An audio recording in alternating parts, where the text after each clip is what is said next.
couple thoughts as we head into earnings season and just generally about trading. So I had a mentor, owner of my futures trading firm that I started out of college, and he used to talk about how it's super hard to trade the market.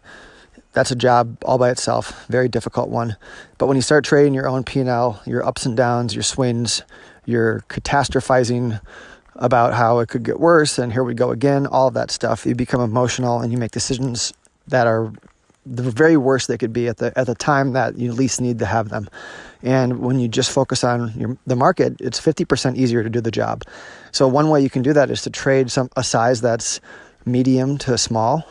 It's funny, when I have a strong idea, I love the phrase strong ideas, or have a strong idea loosely held.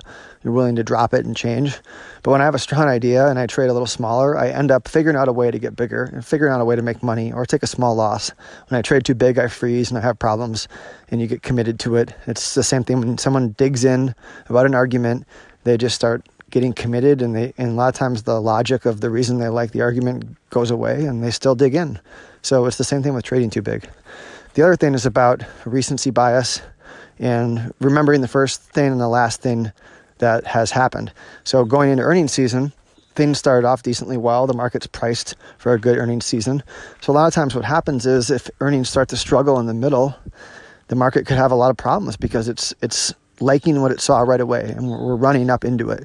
Whereas if the expectations are low right away, or if the first few companies are bad, then there's a huge upside surprise waiting to happen if it starts going better later. So I'm keeping that in mind this week as we go into earnings season with everything priced pretty richly here. So let's see what happens. But this is the big week that starts it off. I have a whole bunch of companies reporting, and then it'll go on for about 2 months. But those are two things I'm thinking about heading into the week.